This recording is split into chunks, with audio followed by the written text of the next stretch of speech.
Since biblical times, man has witnessed and recorded strange manifestations in the sky and speculated on the possibilities of visitors from another world.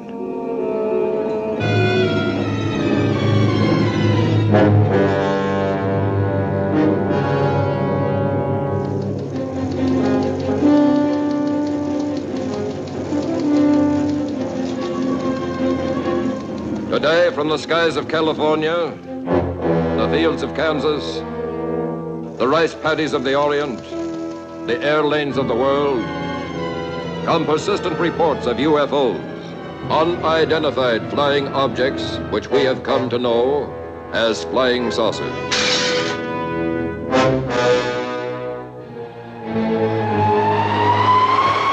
In Dayton, Ohio, the Air Intelligence Command gathers and sifts data from all quarters of the globe.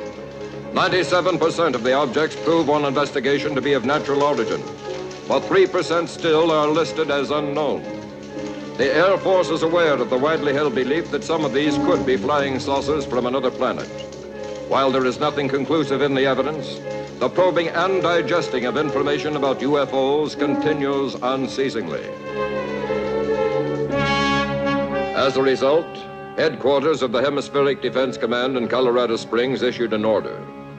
All military installations are to fire on sight at any flying objects not identifiable. But even as they did so, the military wondered whether their scientific know-how and their best weapons would be effective in any battle of the Earth versus the flying saucers.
July 16, to Internal Security Commission, Ray Skyhook. Summary and progress report from Project Director Dr. Russell A. Marvin. And Mrs. Dr. Russell A. Marvin, without whose inspiration and untiring criticism, this report could never have been written. Married 2 hours, and already she's claiming community property.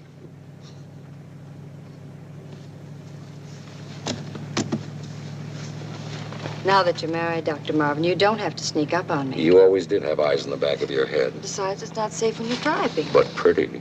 I thought intellectual giants were supposed to be backwards and shy. My third-grade teacher, Miss Hickey, said I was a quick study. Well, you're starting something you're not going to be able to finish. Yeah. Yeah, today I've got a hot date with a 3-stage rocket. Well, now, please, no interruptions.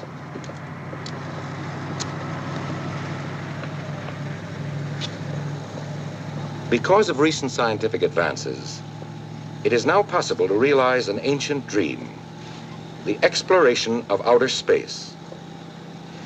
To prepare for this great stride forward, we are assembling data on conditions at atmospheric levels beyond those hitherto explored. To collect the necessary data, unmanned automatic observation posts are being sent up in multiple stage rockets to a distance hundreds of miles above the Earth's surface.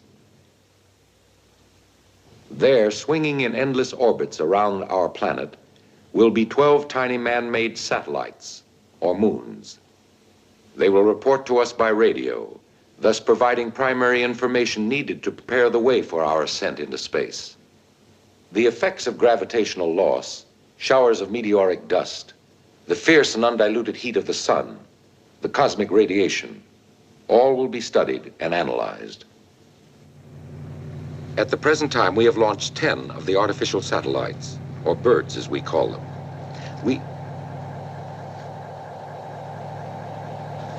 Do you hear something? Hear what? I don't hear. Shh, listen.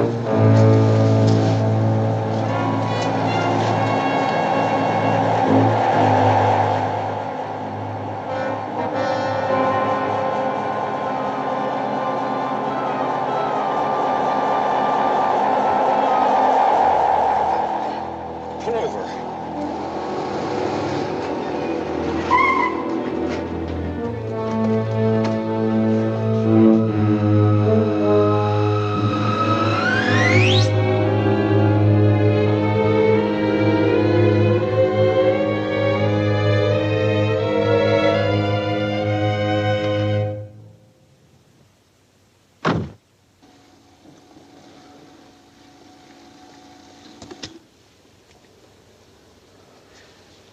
Russ, it was a saucer.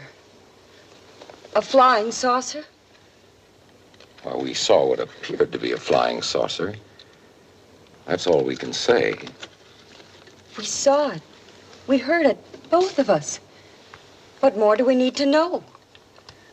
Well, we have to have time to think, to evaluate this before we sound off. Let me have a light.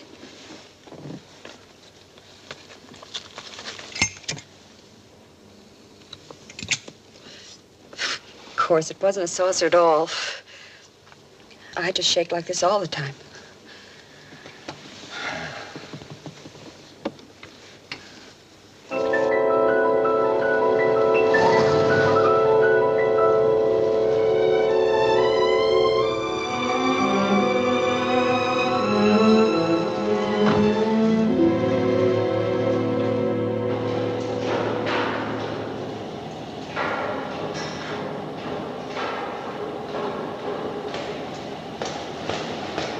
Carol, I want you to transcribe these notes for my report. Yes, boss. But there's one little thing first.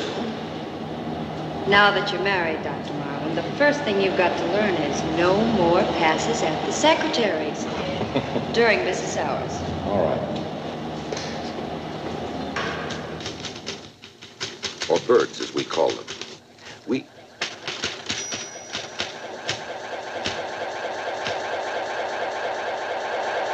Russ.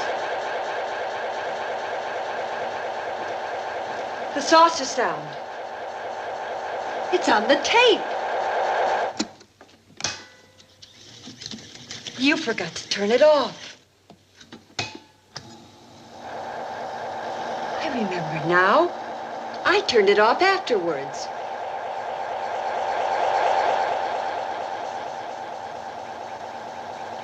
Well, that's one piece of concrete evidence. Rocket number 11 will be launched in 20 minutes.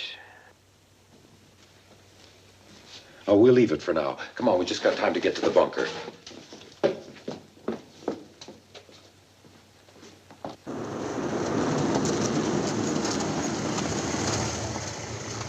General Hanley reporting to Project Skyhook. Now make it fast, will you? I'm in a hurry. Nobody allowed in, sir. There's a rocket taking off now. That's what I want to stop. Let me speak to Dr. Russell Marvin.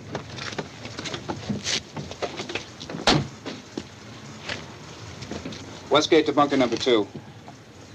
Dr. Marvin. Bunker number 2, Marvin speaking. This is the Westgate, sir. General Hanley wants you. Oh, put him on. Carol, it's your father.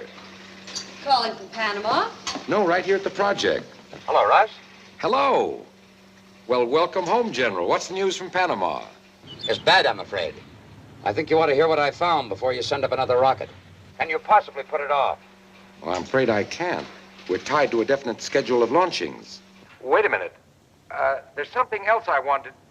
Just a minute. It's your privilege. Hi, Dad. What is it, honey? I just wanted to hear your voice and tell you Russ and I were married last night. Married? Oh, forgive us for not letting you know, darling. I've got to hang up. Let's have dinner tonight. Can you? Don't forget. Bye.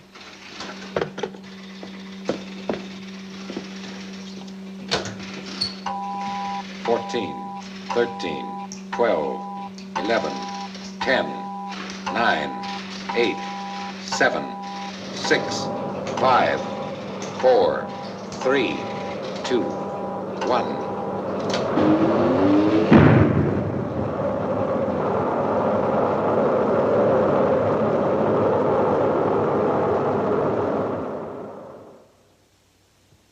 I know how the designer feels hearing a thing like this.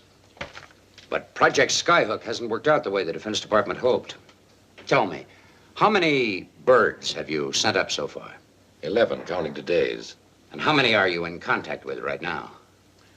Just one, today's. I admit we haven't been able to track them visually so far, but we'll correct that. Don't be too sure of that. We can certainly tune them in if they're up there. What I'm trying to tell you is that they're no longer up there. That wasn't a meteorite that fell on Panama. It was the burned remains of number 7. I made sure of that myself. What? And intelligence has reports now which convince us that 1 and 3 fell over Africa, number 5 around the North Pole, and 9 and 10 along the Andes. The rest can be presumed to have been lost someplace at sea. What happens to them? Apparently, they blow up in outer space. Why? There's nothing explosive in them. You can take it from me. When a rocket's blasted off, it should circle the Earth for a long time. That is, unless... What? Dad? Unless what? Unless something shoots them down as fast as we set them up there. Why, no gun in the world can shoot that high. No. No, of course not. Bring spoons for your coffee.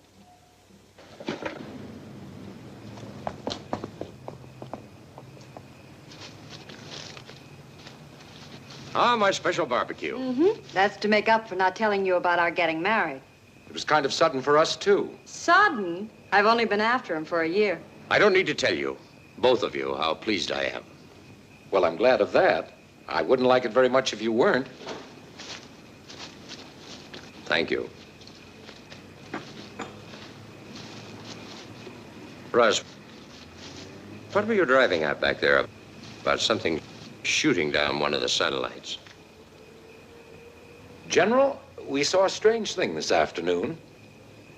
We saw what appeared to be a flying saucer. A flying saucer? It nearly ran into us. You're sure of it? Both Carol and I are subject to the same atmospheric disturbances that may have affected other observers. But there is a qualitative difference when you're a scientist. We do have one piece of supporting evidence. An accidental recording of the sounds it made. The tape is in the lab at the project. I'd like you to hear it tomorrow. You both saw this? Yes.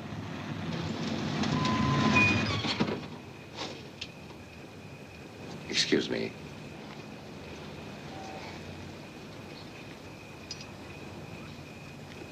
I'm Captain Holloway, sir. Will you sign here, please? Who's Holloway? He's on monitor duty this evening.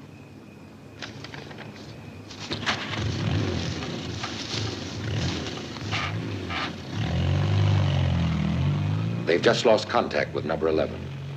Oh, Russ, I'm sorry. Is it still in range of our receivers? If it hasn't been knocked down, Look.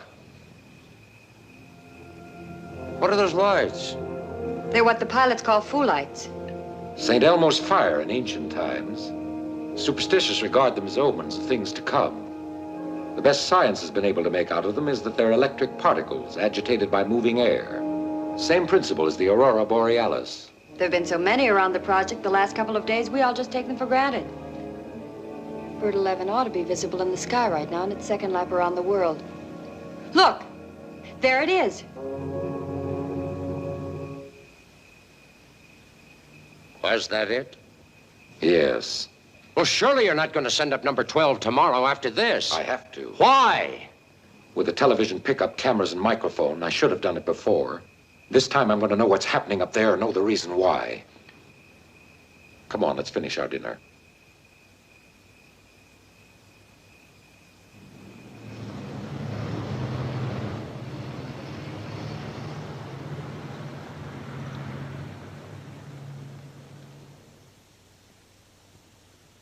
Checking TV pickup. Getting a good image? Fine. TV's okay. I'll be down in a couple of minutes. Tell them to hurry it up.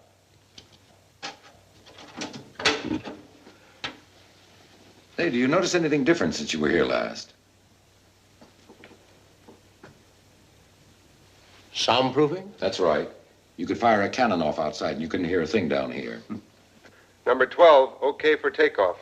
Well, as an old rocket man from way back, I'd rather watch from ground level. Dr. Marvin. Dr. Marvin. Marvin here.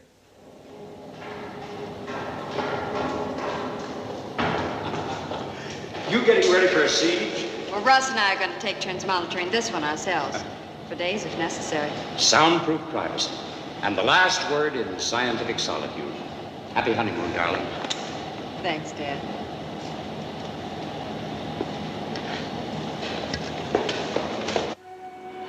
Prepare rocket for launching. Prepare rocket for launching.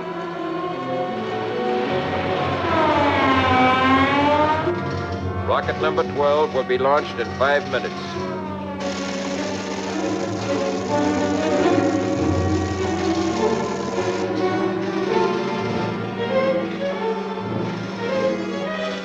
Four minutes to zero.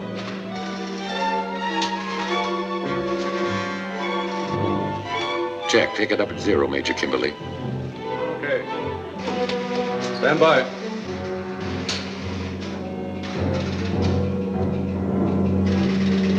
Observation Tower A, come in. Evans, radar to Tower A. Observation Tower A, Sergeant Nash. UFO due west, approaching fast. What does it look like? Can't tell yet.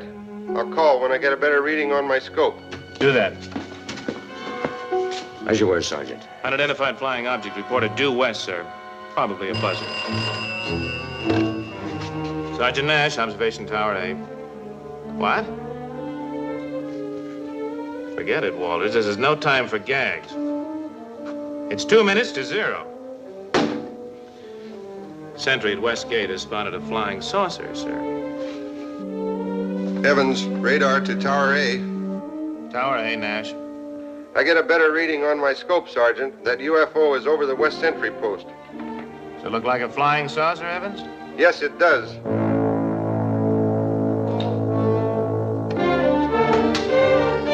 Skyhook control to approaching object. What is it?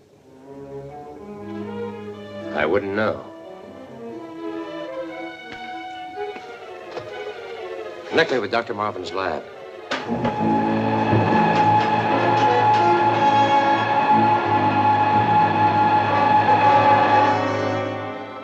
Line's dead.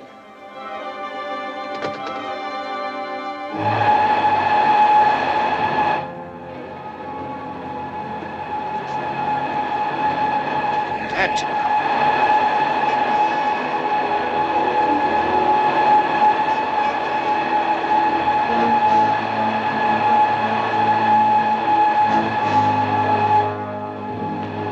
It's landed.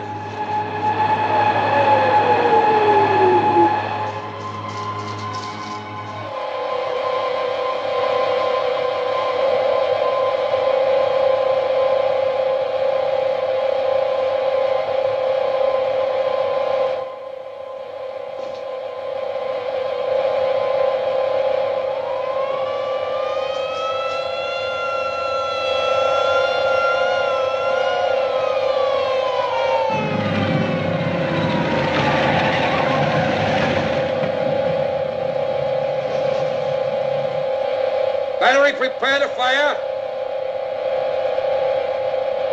Fire!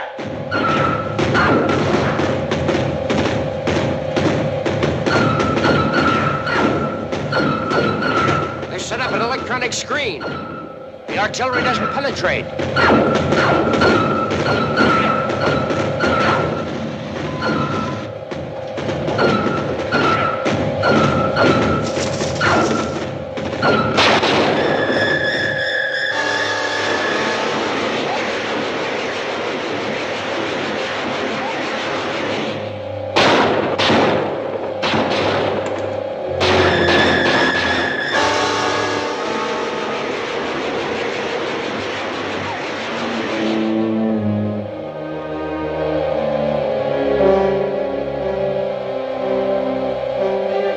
signs are out. Abandon all firing positions.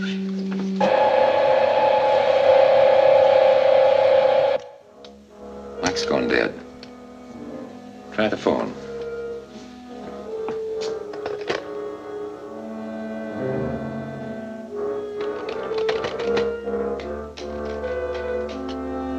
The operator doesn't answer. Look.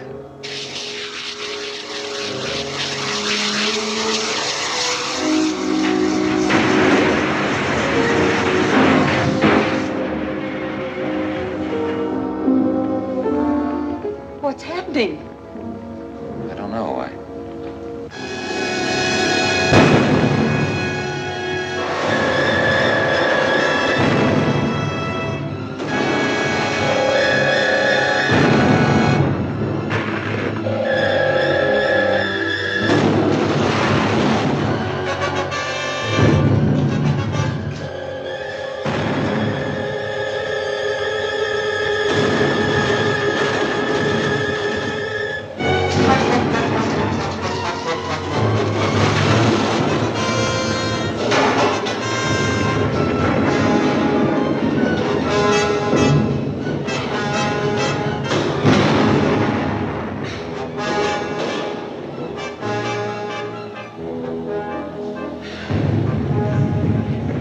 I'm scared, Russ. They'll dig us out.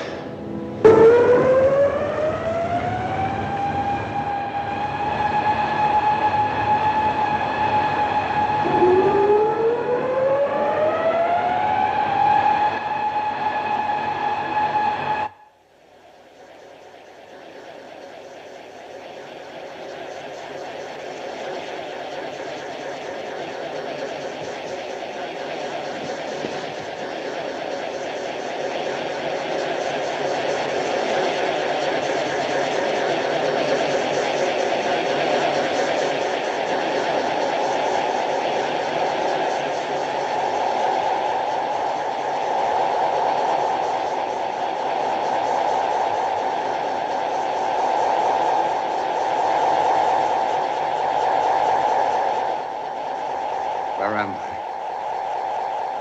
What? We are speaking to you through the translating device above your head.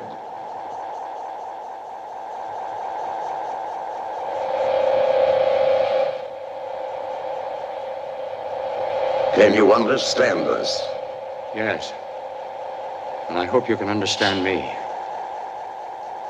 Whoever you are, whatever you are, you'll regret what you did at the project.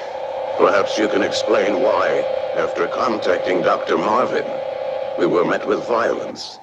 You've contacted Dr. Marvin? We spoke to him. All he heard was meaningless sounds. The same kind of sounds I just heard. We had hoped a sufficient adjustment for the time differential between us would have been made. I don't understand. Evidently, you do not realize you are in an interstellar conveyance. You are already outside the atmosphere of your own planet. As a prisoner, all I am required to tell you is that I am General John Hanley of the United States Army.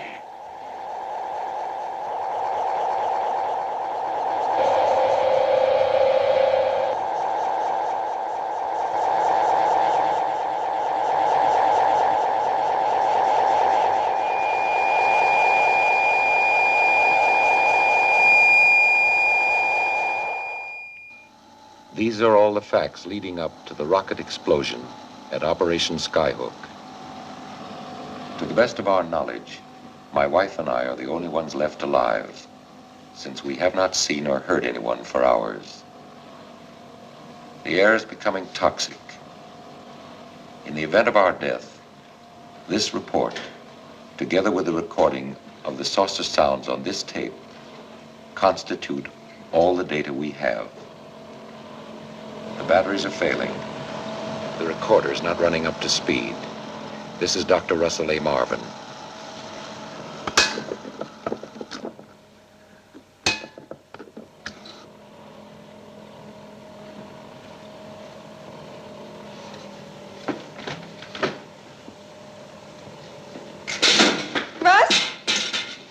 you? It's all right, honey. The gas generator stopped, that's all. Please come close. I'm afraid of the darkness. Dr. Russell Marvin. The tape. It is very urgent that we meet. We will appear tomorrow at Operation Skyhook when your son is exactly over your rule.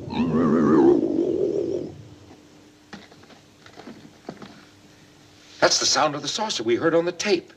The message was sent at an accelerated speed, so it just sounded like gibberish to us. When the batteries died, the tape slowed down, and the voice became clear. If I'd only figured it out before, maybe we wouldn't have been trapped down here.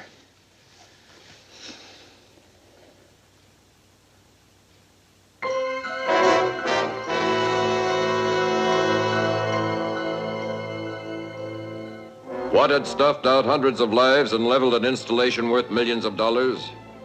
An aroused public demanded an answer, and the federal government dedicated the strength of all its branches to the task of finding one. However, when Dr. Marvin and his wife were rescued, the answer was to be found in the experience of the only two human survivors and in a reel of tape recording they carried to Washington, D.C. and the Pentagon.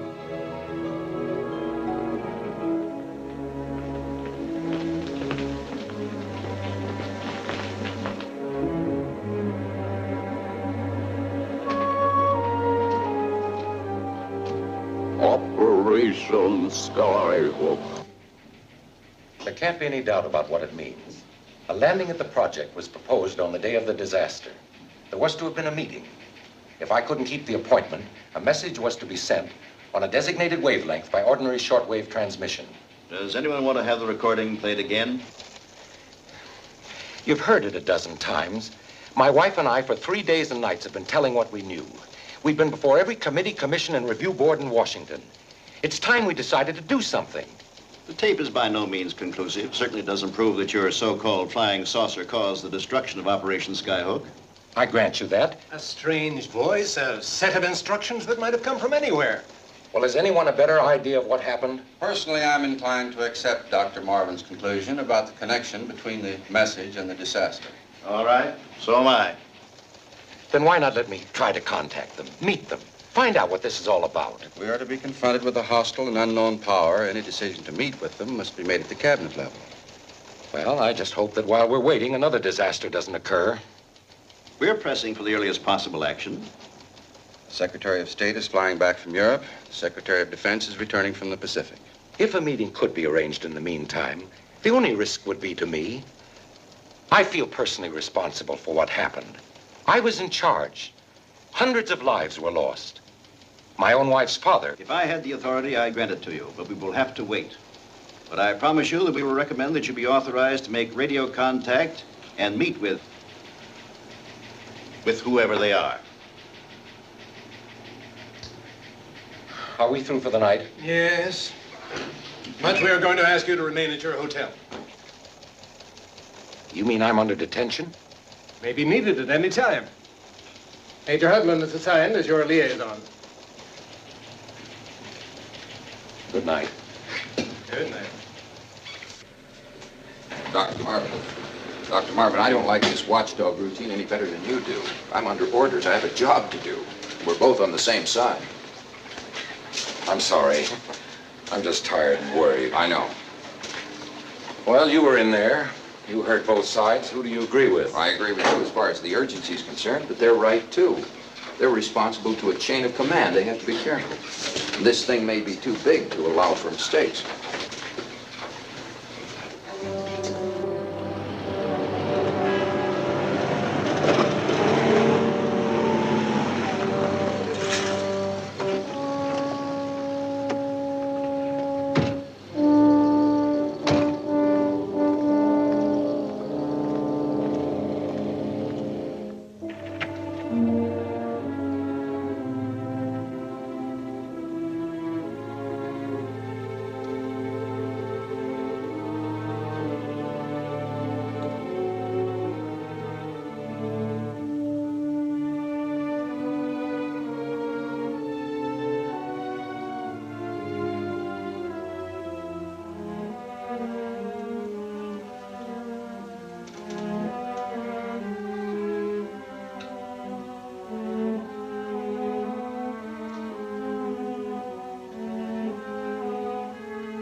Russell Marvin, calling on 225.6 megacycles.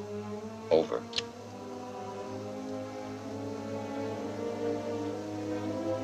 Dr. Russell Marvin, calling on 225.6 megacycles as per instructions. Are you listening? If you hear me, please reply. I am tuned in on the same wavelength. Over. We hear you, Dr. Marvin, and we understand you. Do you understand us? Yes. Who are you? Listen, it is now 9:30 a.m. Earth time, Greenwich Meridian time. We will be waiting at exactly 11 a.m. at the shore of the Chesapeake Bay where the North Beach Road reaches the sea.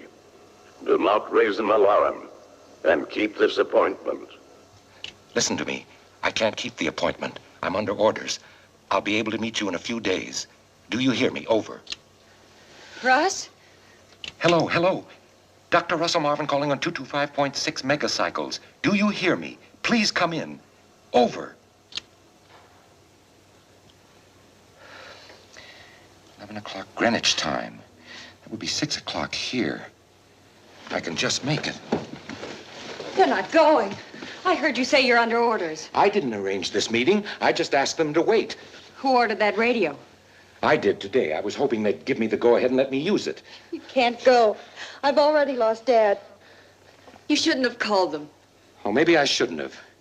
And maybe I should. But it started now. And I've got to go through with it. But it's not your job alone. Oh, call someone. Call Major Hugland.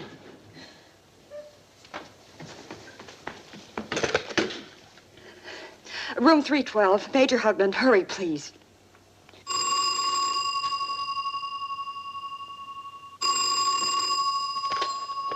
Hello? Yes. Yes? Thanks. Well, call the garage. Tell them not to give him a car. Well, tell them he's sick, anything, out of his mind. I'll be right down to take care of it. Sure thing, Mrs. Marvin. Frank, may I have my car, please? Gee, Dr. Marvin, I can't. I was talking to your wife on the phone, and she said that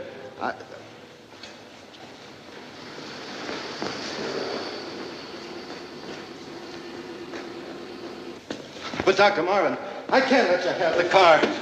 Get out of my way, Frank. Please, Dr. Marvin, I don't want to lose my job.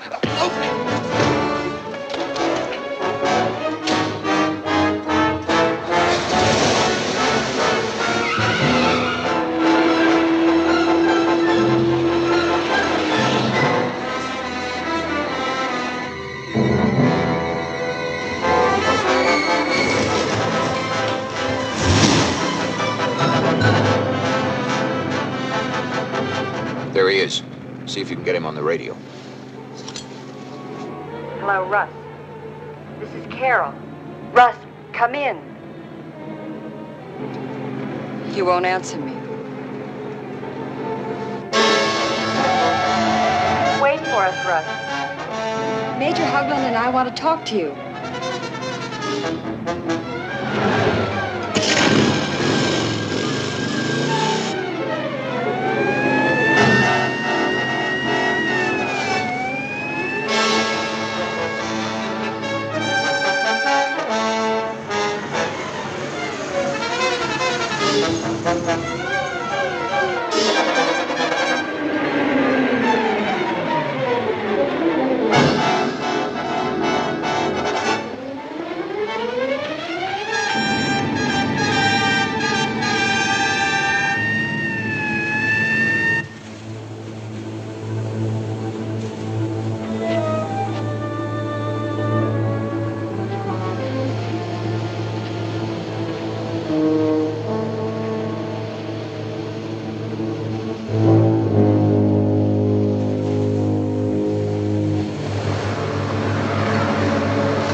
Ross, please come back with us. I'm sorry, but I have to do my job. Let's go back. Please come in. Come on, let's get out of here. No, wait. With your friends, Dr. Marvin.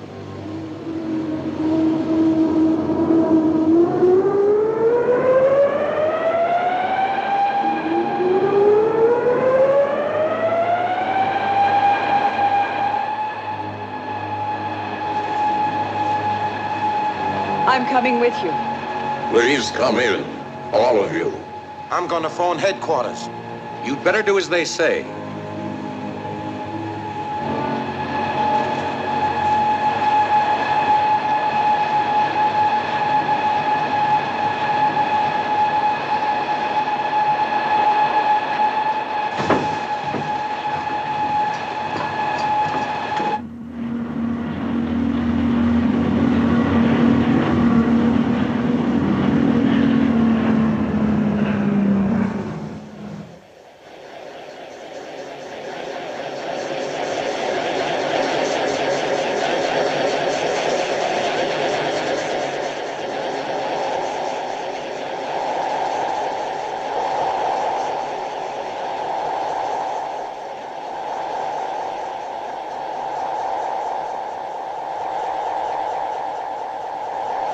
We must be thousands of miles away from the Earth.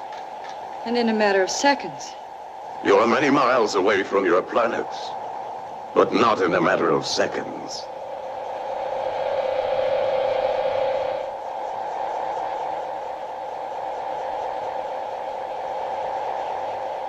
Listen to your watch, Dr. Marvin. It stopped. It's supposed to be anti-magnetic. We generate a magnetic field stronger than the gravitational field on your Earth. This is the principle by which we move through space. We have adjusted the magnetic field to compensate for the normal loss of gravitational effect and atmospheric pressure. But your watch hasn't stopped. Feel your pulse. I haven't any. Neither have I. We operate in a very different time reference. You might say all this is happening between the ticks of your watch or the beats of your heart. And that's why we couldn't decipher your message till it was too late. It made it necessary for us to defend ourselves at Skyhook. Then you shot down our 11 rockets. Why? At that time, we had no way of knowing they were only primitive observation posts. We thought they might be weapons directed against us. Who are you? Where are you from? Because of your leadership in exploring the field of outer space, we felt you could best understand that we are the survivors of a disintegrated solar system.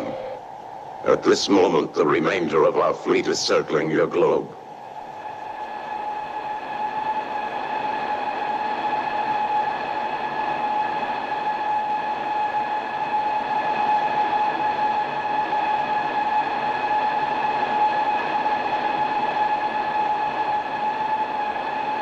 They are awaiting a signal to tell them where to land.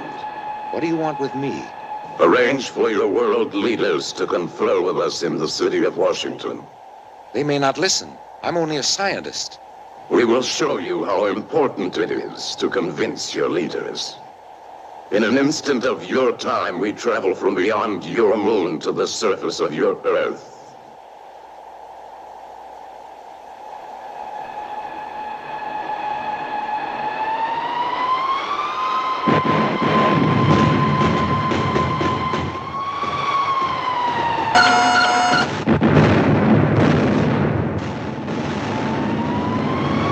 There were 300 men on that ship. Speed, maneuverability, and force. With a weapon like that, why don't you just land and take over? To do that would cause worldwide panic. Despite our power, the few of us would be busy indefinitely trying to suppress a large hostile population. In the end, we would be masters of a wrecked and hungry planet. What makes you think you'll conquer us without a fight? We felt it would be best to meet with you so fighting could be avoided.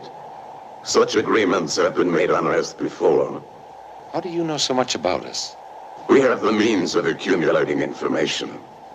If you wish to convince yourself about our detailed knowledge, tell us. Any question? What's the size of the armed forces of the United States? It is approximately 3.5 million men. Well, what team has won the most World Series?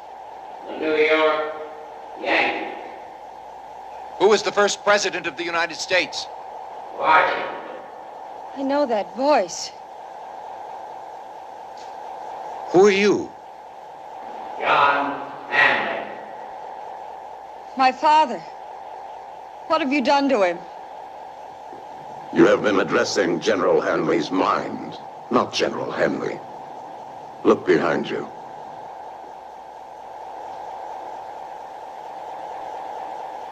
Dad.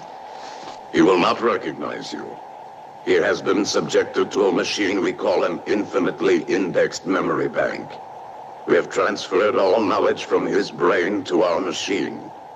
Thus, we have available and readily accessible his total experience. We can do this to as many as we like and learn whatever we must know. Oh, stop it. Please stop it. Put that gun away. Don't look at that.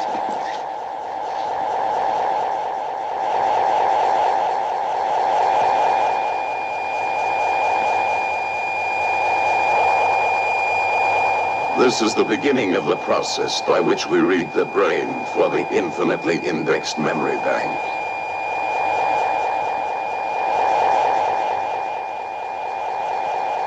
What have you done with my father? We will return him to you eventually. And the police officer, too. Will you arrange a conference for us? We will tell the authorities you want one. That's all we can do. You're not going to cooperate with these monsters. It may take weeks or months to set it up. You will have 2 of your lunar days, or 56 days Earth time. Let them kill us now and be done with. Please, Carol. If our officials don't believe me, I can't be held responsible. When you tell of the destroyer being sunk, refer to latitude 30 degrees 20 minutes, longitude 45 degrees 15 minutes. They will believe you.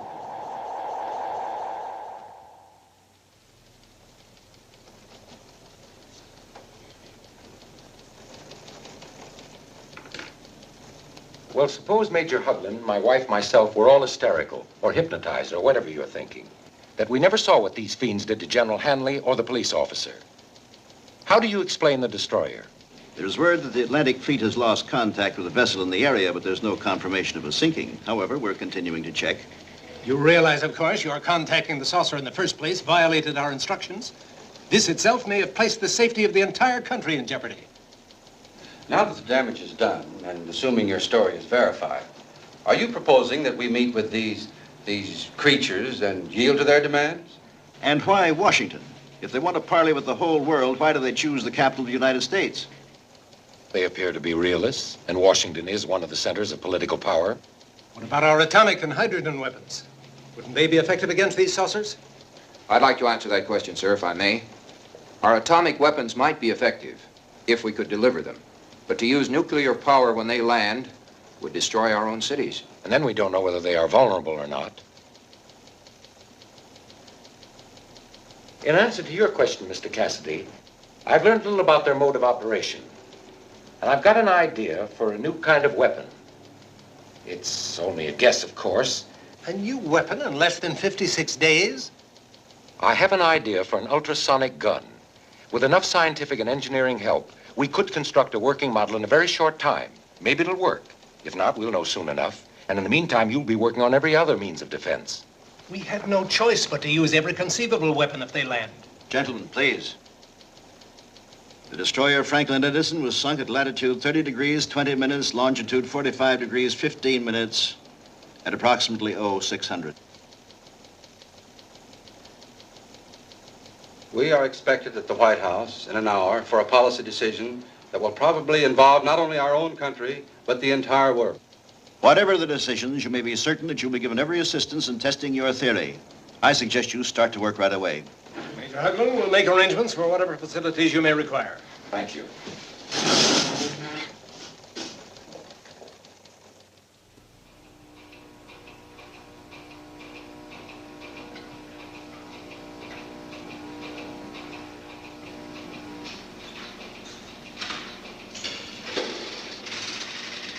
Hello. Hi. How's it going? Well, instead of turning electric impulses into ultra-high frequency sound, we nearly burned the place up about an hour ago. What? All right, let's try it out on the cement block.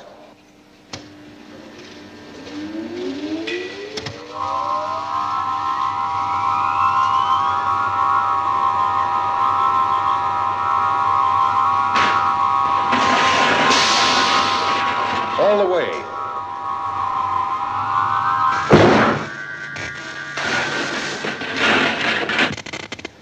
Well, there goes your generator. But it worked, Rust. It worked, didn't it? We know what hit Skyhook. What? Sound. Sound. Well, having two small boys around the house, I know that noise doesn't do a man much good, but burn him up, knock his house down? Well, the sound I had in mind was of a higher wave frequency than we've ever been able to produce. Then you mean we've got the weapon? No, I'm afraid not. With the best materials and circuits available, all we've succeeded in doing is pulverizing the end of a cement block. The theory is beautiful. We don't have the tools and the materials to make it work. Maybe in 10 years, 5, even 2. How many days left? 27. Russ, remember that report from Dr. Patek in New Delhi? He suggested a different approach. Instead of attempting to duplicate the ultrasonic devices of our visitors, we try to interrupt their magnetic field by projecting a highly intermittent induced electrical field. Now, suppose we take this one... Of course! We cut the ultrasonic wavelength into the circuit and knock them down like clay pigeons. Not so fast, Russ. You know It can work. It can work. Here, Major, Yes? get on the phone. We'll need the largest portable generator that Schenectady makes. From all parts of the globe, under top priority, came every facility and scientific help the governments of the world could furnish. Dr. Marvin and his staff assembled these necessary materials in a concealed laboratory, where they were to translate a short experience in a craft from outer space into a formula, then plans, and finally, a functioning reality. It's only a hollow steel ball, but for our purposes, it's a flying saucer. You can start up the generator now.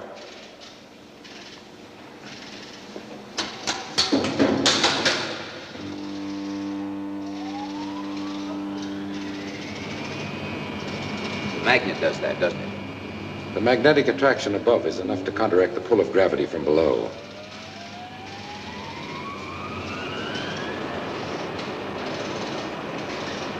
Go ahead. It was your idea. You be the first to try it. My idea, nonsense. It was just as much yours and Dr. Patek's in India and a dozen other scientists all over the world. Come on.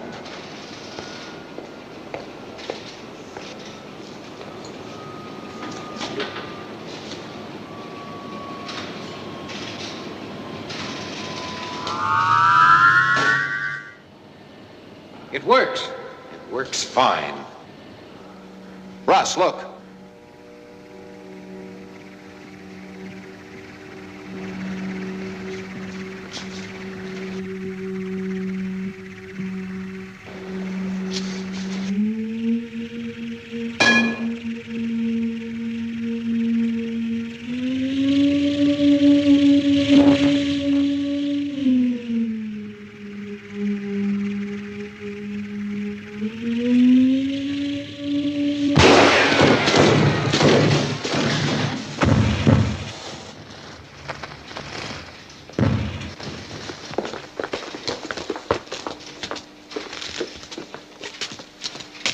What was it?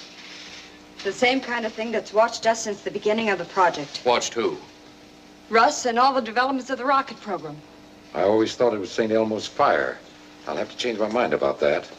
Oh, whatever it was, the saucer sent it down to find out what we're doing. We have television. They may have some totally different device that serves the same purpose. We better get to Washington before they decide to drop in on us. Major, give Cutting a hand. Load that gun on the generator truck. Right. Never mind the files, Professor. I'll take the diagrams. We ought to be in Washington in about an hour. I hope they haven't spotted us. Let's pull away from the lab. Come on.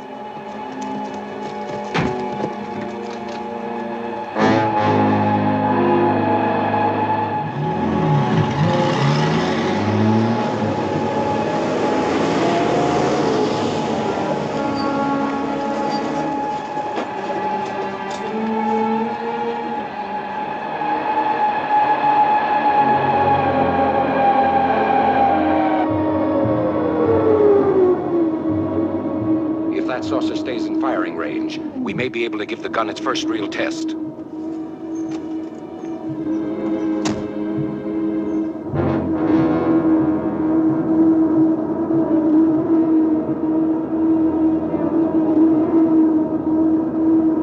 Saucer landing near Belmont Lab.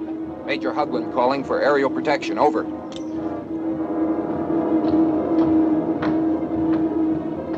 They're sending a bomber. We ought to go on with those diagrams as quickly as we can. I'll get them from Russ. I'll go with you. Fire up the generator. We're going to see if this gun really works.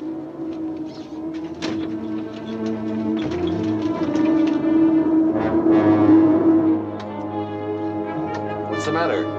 Can't get this blasted thing started. They're looking for us, all right.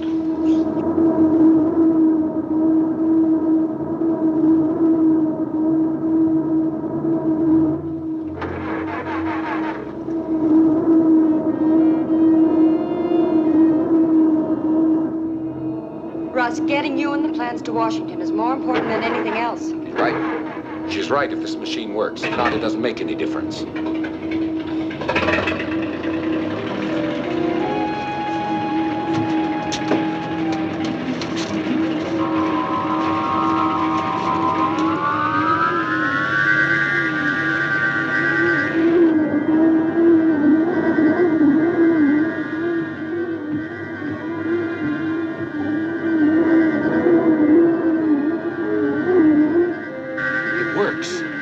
We just had a little more power.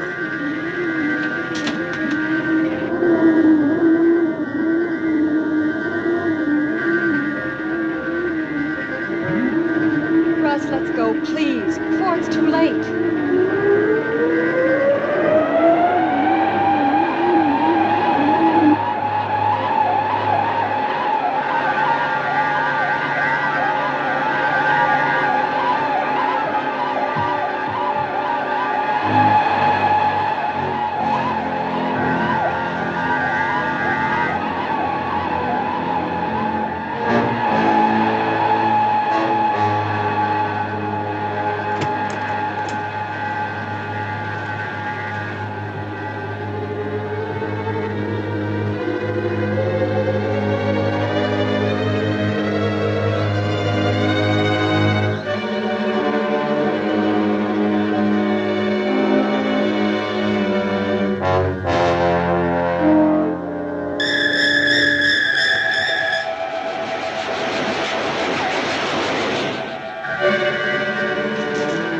Keep the gun circling overhead and the saucer will stay away.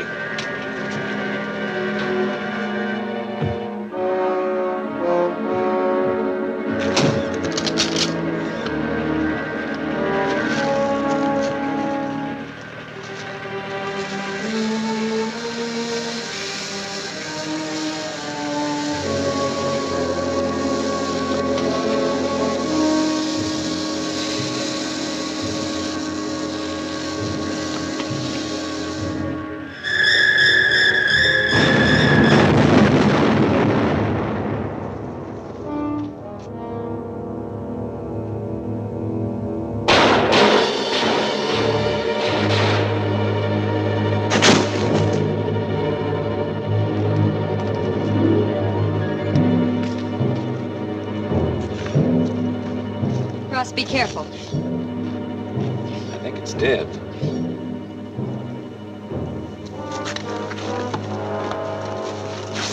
It's Light as a feather.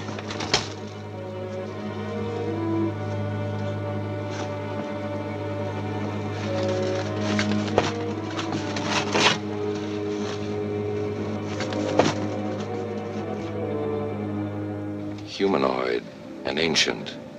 These suits must serve as an electronic and mechanical outer skin to take the place of their atrophied flesh and muscles.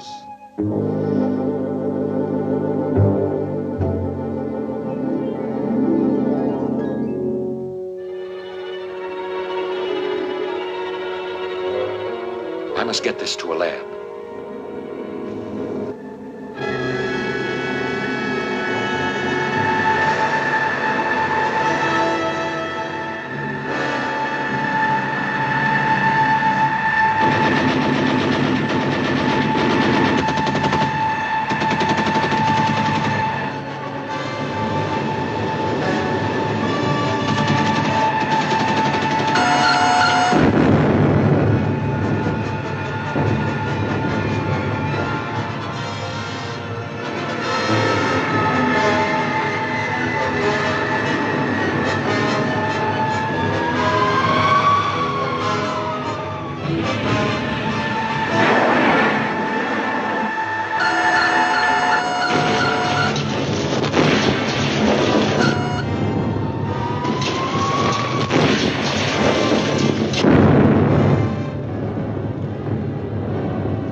Don't go out there!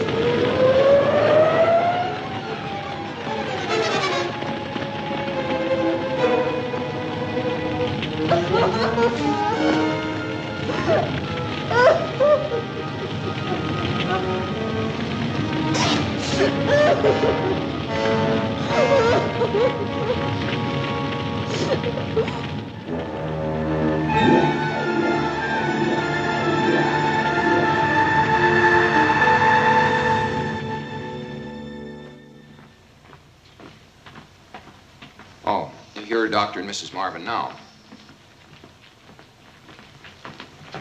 Carol, Russ, we've been waiting for you. Thanks. This is Dr. Alberts. How do you do? You know General Edmonds, Yes, Admiral of course. Enright. Certainly. And Mrs. Marvin is General Hanley's daughter. Mrs. Marvin? Your father's death was a great loss to all of us. Thank you. Well, I see you've been busy. Oh, we've been doing a little work. Here, let me show you. It didn't take too long to break this thing down. These helmets have a language translating device in them. Mrs. Marvin, would you say something into the microphone?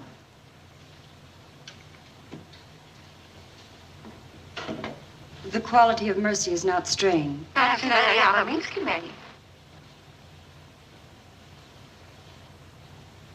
It droppeth as the gentle rain from heaven.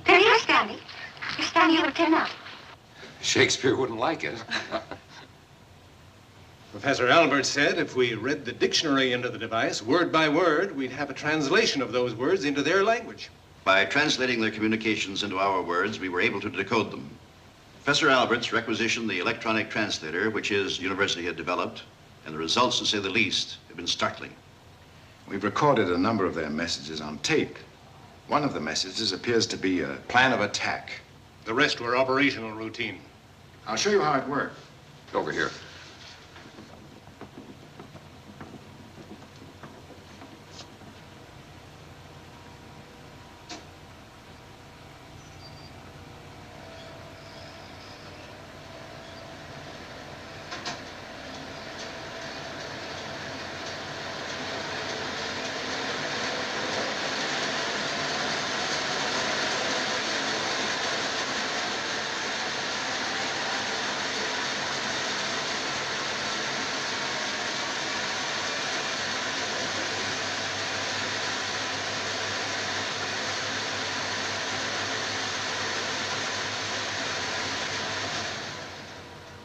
We can expect trouble when Mercury is in perihelion. When will that be? It happens twice every 3 months. The information is too vague to be of any use to us. And the sun in Con Polaris? That implies an orbital relation between the star Polaris and the sun. We've never been able to figure it out. The blanks probably refer to their time computation. But these messages do involve the sun. Palomar and the other observatories are watching it around the clock.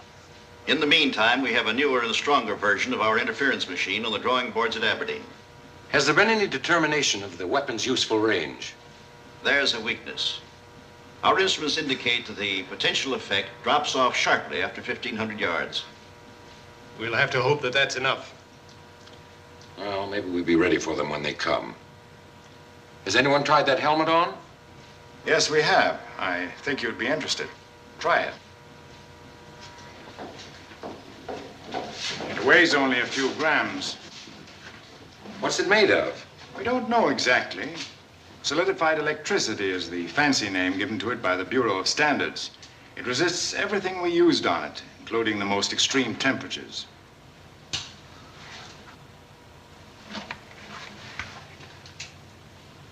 It makes me Superman, for one thing. Yes, we know. I have a peculiar range of vision.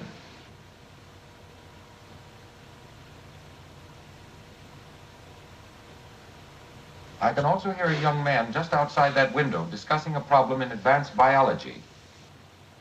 Carol, would you see if I'm right? So I took her home. When I kissed her goodnight, she slapped my face. So I said, what's the idea? I didn't slap yours when you ordered a $4 steak for dinner. You know, just as we need glasses and hearing aids, these people need electronic amplification of all their senses, especially sight and hearing. Does that suggest anything to you? They have their weaknesses. When will we be ready? We'll need at least a couple of weeks. People of Earth, attention. People of Earth, attention.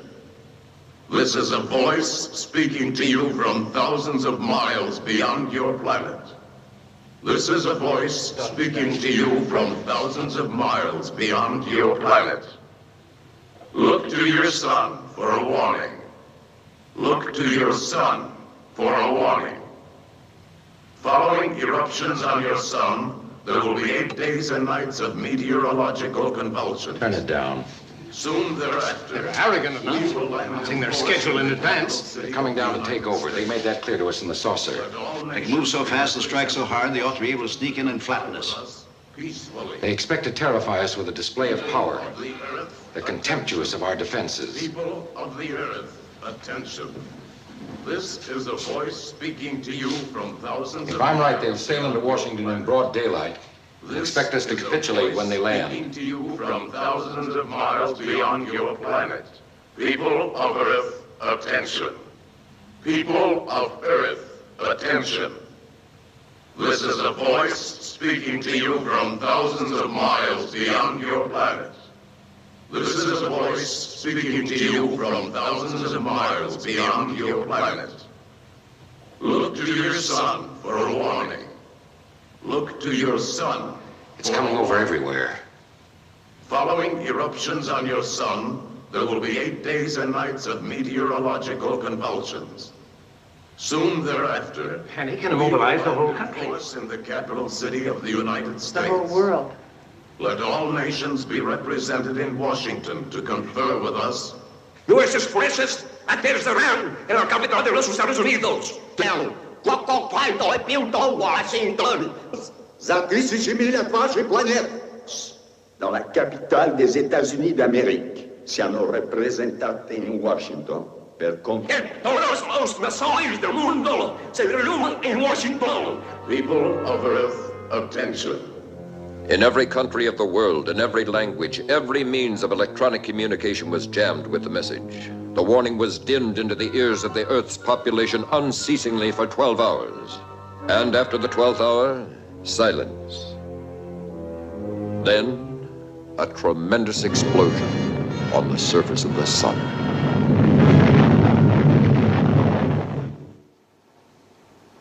"9 days. That must be what the missing words meant. I get the picture, thanks.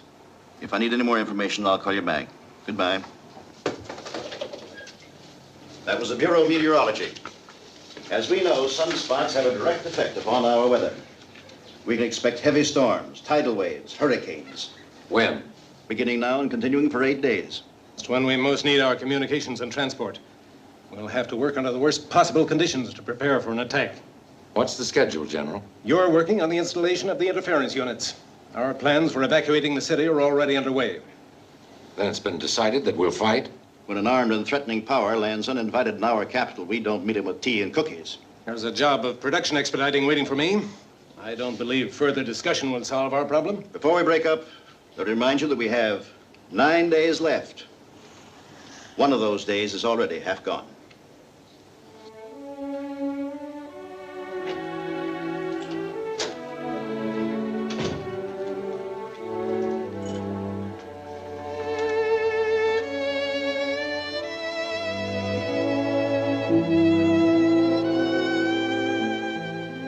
What a nice going away present. You might call it that. Is my bag packed? Mm-hmm. Mine too. What time do we leave? I have to leave right now. I'm going to Aberdeen to supervise the interference project. So that wasn't a hello kiss at all. It was goodbye. For a little while. You're going to have to leave town. They're evacuating Washington. Where am I going? Palm Springs. Remember the place I told you about? Mm-hmm. We were going there together. I know. Your plane leaves tonight. Russ, let me stay. Maybe I can help. There's nothing more you can do. Here's your ticket. You will arrive before the bad weather sets in. And I'll be there soon.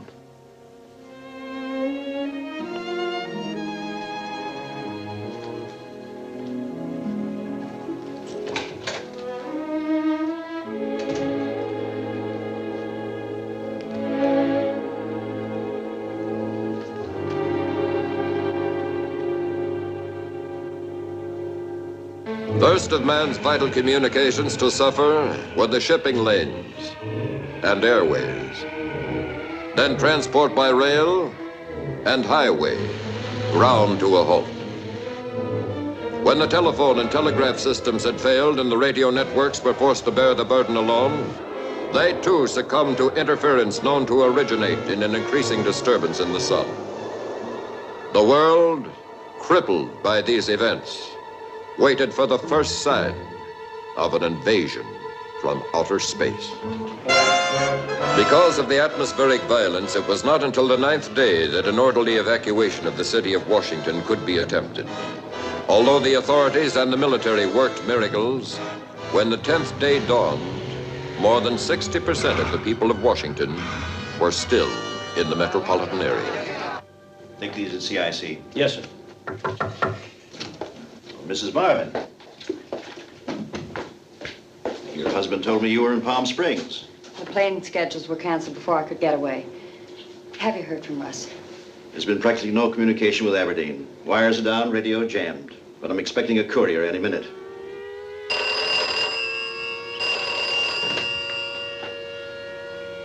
A red alert.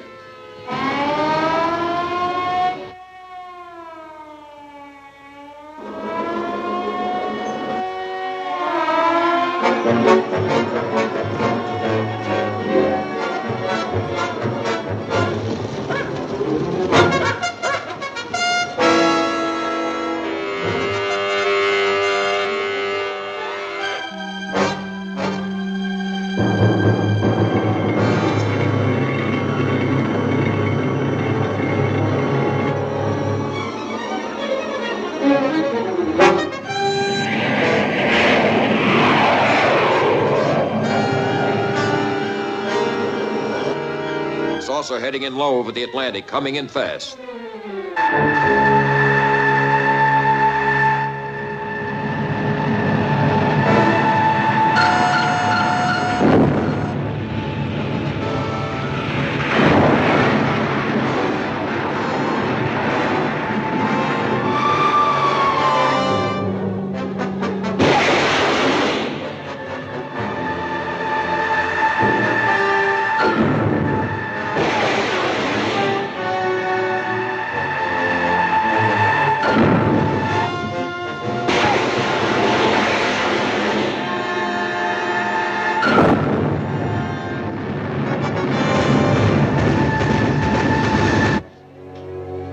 through our defenses. Ground all aircraft. They'll be overhead any minute. You better get down to the shelter.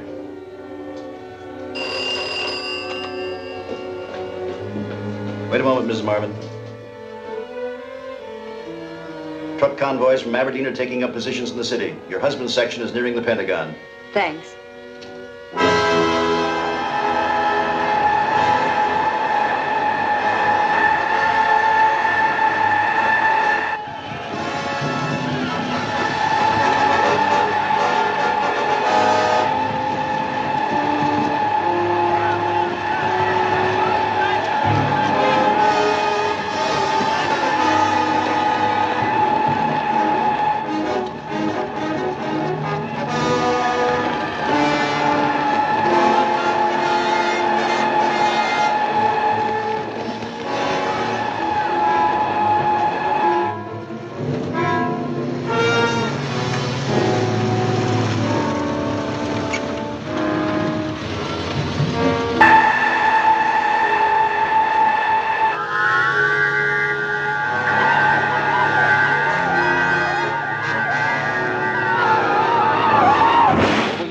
GHQ. The saucer hitting down in the Potomac.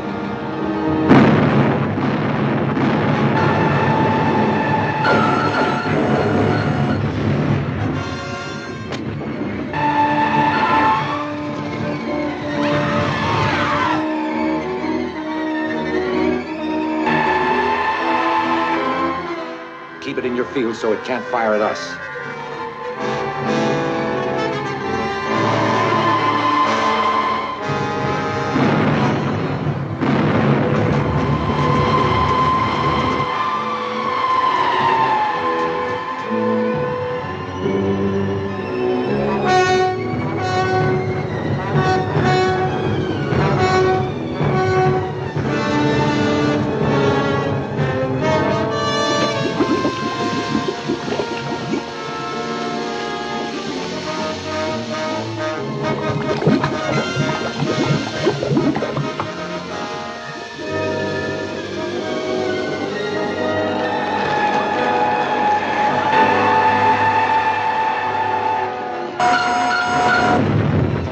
Until it crashes.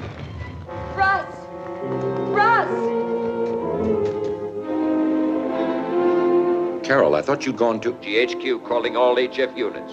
GHQ calling all HF units. Saucer hovering vicinity White House and Capitol.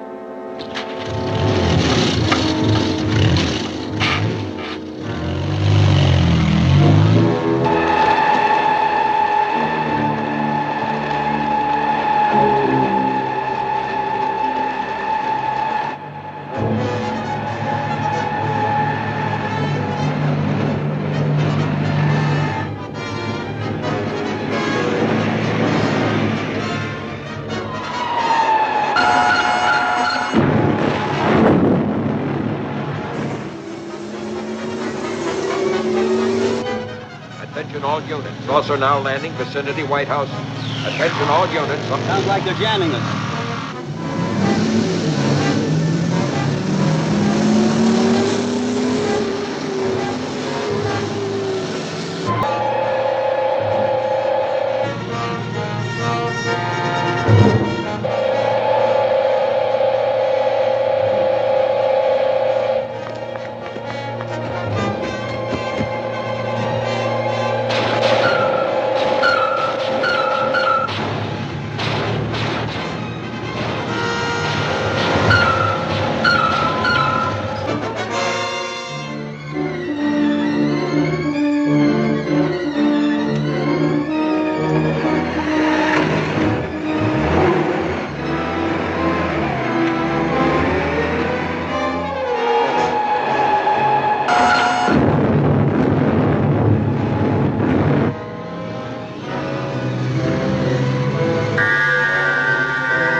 Dr. Marvin, we've made contact with GHQ. GHQ to all HF units, attention. Saucer has landed in front of Capitol Building.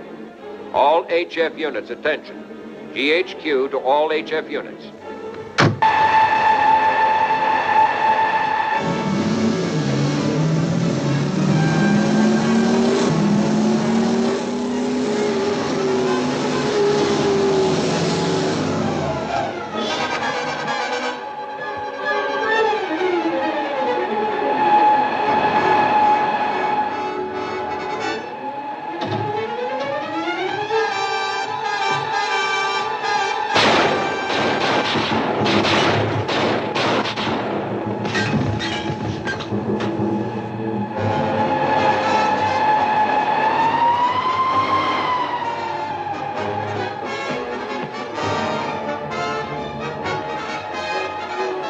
Keep firing at saucers.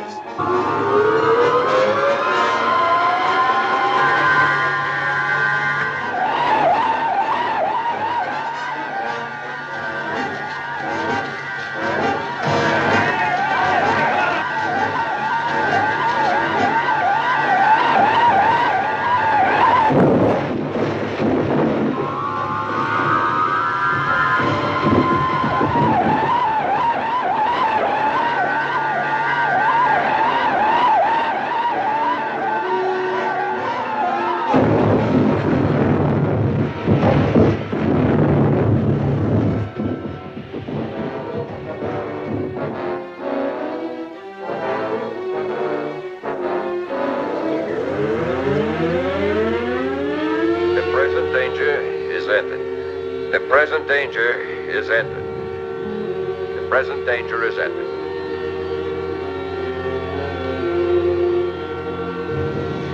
The present danger is ended. All units report to your commanders for further orders. The present danger is ended.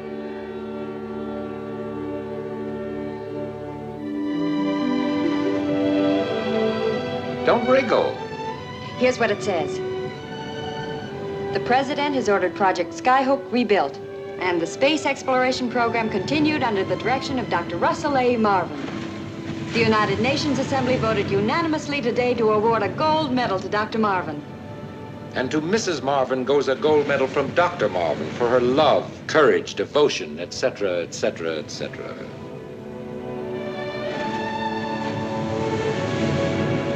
Russ, do you think there are any more? Will they come back again? Not on such a nice day.